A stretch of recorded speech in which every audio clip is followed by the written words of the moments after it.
किसी भी पर्सन के साथ में बड़ा अच्छा फील हो रहा है, एकदम से उससे अलग हुआ है, उस टाइम पे क्या होता है? आदत पड़ चुकी होती है उस पर्सन की, सुबह से रात तक उससे बात करने की, उसके साथ में टाइम स्पेंड करने की, उसको देखने की, उसको छूने की,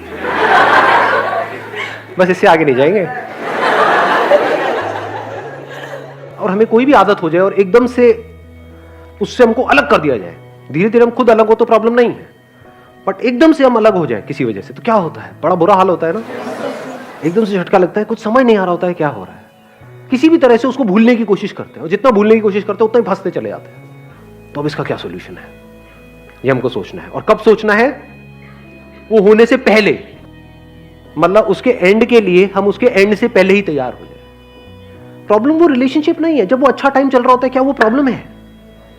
लाइफ अगर आपकी मानो पूरी ऐसी निकल जाए, जैसे अभी हमने क्या बात करी थी याद है ना, कि जब टाइम अच्छा चल रहा होता है तो बड़ी तेजी से टाइम निकल रहा होता है, साल निकल जाते हैं, ऐसा लगता है कि कुछ दिन ही हुए हैं, लगता है इतना टाइम निकल गया, पता ही नहीं लगा। सोचो ऐसी अगर पूरी लाइफ निकल जाए तो बढ़िया है बेकार है? बढ़िया है। पूरा इन्वॉल्वमेंट जरूरी है, क्योंकि उस पूरे इन्वॉल्वमेंट की वजह से ही टाइम का पता नहीं लगता है। और लाइफ ऐसी ही होनी चाहिए, टाइम का पता ही ना लगे, लाइफ बह गई तो पूरी तरह से इन्वॉल्व हो गए, ये जानते हुए इन्वॉल्व हुए कि खत्म होना ही है। इसका एंड रिजल्ट क्या है? दी एंड। अगर इस दी एंड को दी बिगिनिंग से पहले ही आप देख लो तो कोई प्रॉब्लम नहीं है। और देख लो मतलब सिर्फ थियोरेटिकली मत देखो, एक्चुअल में देखो।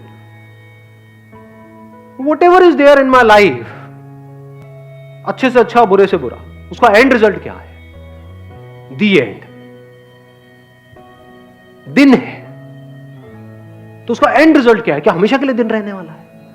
नहीं, लेकिन दिन तो आपको बहुत पसंद है तो हमेशा रहना चाहिए ना। रात से आपको डर लगता है, कितनों को अंधेरे से डर लगता है? सच सच बोलो, हाथ ऊपर करो। अंधेरा क्या है? देख पाओगे तो बड़ा मजा आएगा, देखो आराम से समझना। अंधेरा क्या है? हर लाइट का एंड क्या है? अंधेरा नहीं है। हर लाइट के होने से पहले क्या होता है? अंधेरा। जिस वक्त लाइट होती है उस वक्त क्या होता है? अच्छा, क्या बिना अंधेरे के लाइट हो सकती है? हर रिलेशनशिप, जिसको हम रिलेशनशिप बोलते हैं, उसका एंड क्या है? रिलेशनशिप किसे कहते हो? कहां होती है रिलेशनशिप? एक है बाहर है, लेकिन एक्चुअल में कहां इंपॉर्टेंट है? बाहर या अंदर? उसकी याद कहां है? अंदर है। उसके बारे में जो अच्छा बुरा सोच रहे हो वो सब अंदर है। अच्छा फील हो रहा है वो अंदर है। फिजिकल सेंसेशंस होती है ना, किसी को टच करते हैं तो सेंसेशन होती है। सेंसेशंस है, थॉट्स है, फीलिंग्स है, इमोशंस है। क्या ये चारों चीजें हमेशा एक जैसी रहती है? रह सकती है या बदलती रहती है? बदलना मतलब क्या? चेंज। इंग्लिश में चेंज बोलते हैं। What is change? Is change not the end? तो जिसको हम एंड समझते हैं, एक्चुअल में एंड नाम की इस दुनिया में कोई चीज नहीं है। कुछ भी एंड नहीं हो सकता है। And is practically not possible, neither scientifically nor spiritually. Nothing can and. बदल जाता है। जैसे पेड़ पे एक पत्ता है, वो मुरझा गया, नीचे गिर गया, तो क्या वो पत्ता मर गया है? मर गया मतलब क्या? क्या वो खत्म हो गया, गायब हो गया है? क्या बन गया है? मिट्टी बन गया है। पहले क्या था वो पत्ता बनने से पहले? मिट्टी। अभी क्या है वो पत्ता? मिट्टी। तो एंड हम किसे कहते हैं और बिगिनिंग किसे कहते हैं? Breakup is not the end, change है। और वो चेंज तो तब भी हो रहा था जब ब्रेकअप नहीं हुआ था। तब हो रहा था या नहीं हो रहा था? कितनी बार हो रहा था एक दिन में? बहुत बार हो रहा था। एक सेकंड में सब कुछ अच्छा लग रहा होता है, अगले सेकंड में सब कुछ बुरा लग रहा होता है। होता नहीं रहता। एक जगह पर आप जाते हो, पहले एक फीलिंग होती है, बड़ी अच्छी फीलिंग हुई, दोबारा उस जगह पे जाते हो तो वही फीलिंग होती है सेम। देख पा रहे हो? चेंज हो जाता है। तीसरी बार जाते हो तो क्या वही फीलिंग होती है? चौथी बार जाते हो, पांचवी बार जाते हो, 10वीं बार जाते हो तो क्या होता है? होते आप वहां पर उस जगह पर, सोच किसी और जगह के बारे में रहे होते हो।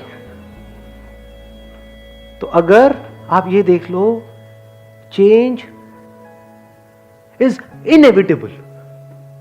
चेंज का आप दूसरा वर्ड भी बोल सकते हो, इसको डेथ भी बोल सकते हो, इसको एंड भी बोल सकते हो। ये सारे वर्ड जिससे आदमी डरता है, तो आदमी एंड से नहीं डर रहा है, वो चेंज से डर रहा है।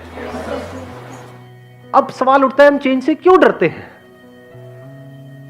क्योंकि दो चेंजेस के बीच में जो एक स्टेट होती है उसकी हमको ABCD भी नहीं पता है। एक है सेंसेशन जो हमारे को हमारे 5 सेंसेस के थ्रू होती है।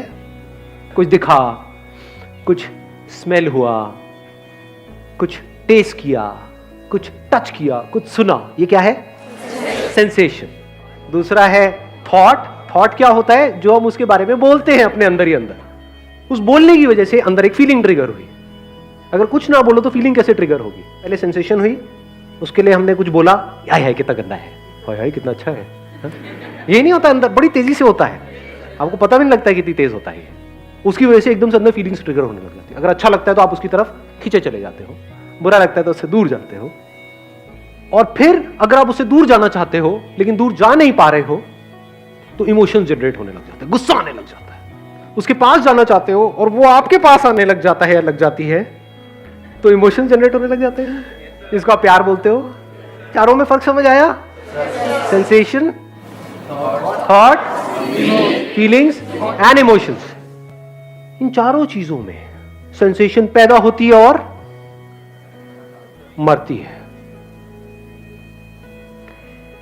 यानी एक सेंसेशन के बाद दूसरी सेंसेशन आती है। जैसे मैं बोल रहा हूं, आपको आवाज आ रही है, मैं आपको दिख रहा हूं, आपको लग रहा है दोनों काम एक साथ हो रहे हैं। एक साथ नहीं हो रहे हैं, एक साथ हो नहीं सकते। अभी मेरी आवाज की तरफ ध्यान दो, माइक्रो सेकेंड्स में हो रहा होता है। जब लाइफ बिल्कुल स्लो मोशन में चली जाती है तब हमको नजर आ रहा होता है कि इस सेकंड के इस 1000वें हिस्से में क्या हुआ, ये आवाज आई, तो अभी मेरा ध्यान इस आवाज की तरफ था। अब एकदम से जहां से आवाज आई वो दिखा, तो अभी वहां था। अब मुझे क्या लगा, ये दोनों साथ में हुआ है। साथ में नहीं होता है। एक मोमेंट में एक ही चीज होती है। कोई सेंसेशन हुई, उसके बारे में बोला, फिर उसके 1-2 सेकंड बाद फिर एक और सेंसेशन हुई, उसके बारे में फिर कुछ और बोला। जो बोला उसकी वजह से फिर कोई फीलिंग ट्रिगर हुई, उसकी वजह से इमोशन जनरेट होने लग जाते हैं। तो चारों जो चीजें हैं, सेंसेशंस, थॉट्स, फीलिंग्स, इमोशंस, ये आते हैं जाते हैं, आते हैं जाते हैं, आते हैं जाते हैं, बिल्कुल आवाजों की तरह। जैसे एक आवाज है, आई और गई। आवाज से पहले साइलेंस था, जिस वक्त आवाज थी उस वक्त साइलेंस था, आवाज के जाने के बाद में साइलेंस है। If you are okay with this silence, if you are comfortable with silence, तो अब आपको दुखी करने का दुनिया में कोई तरीका नहीं है। If you are okay with the end, because the end is not just the end but also the beginning.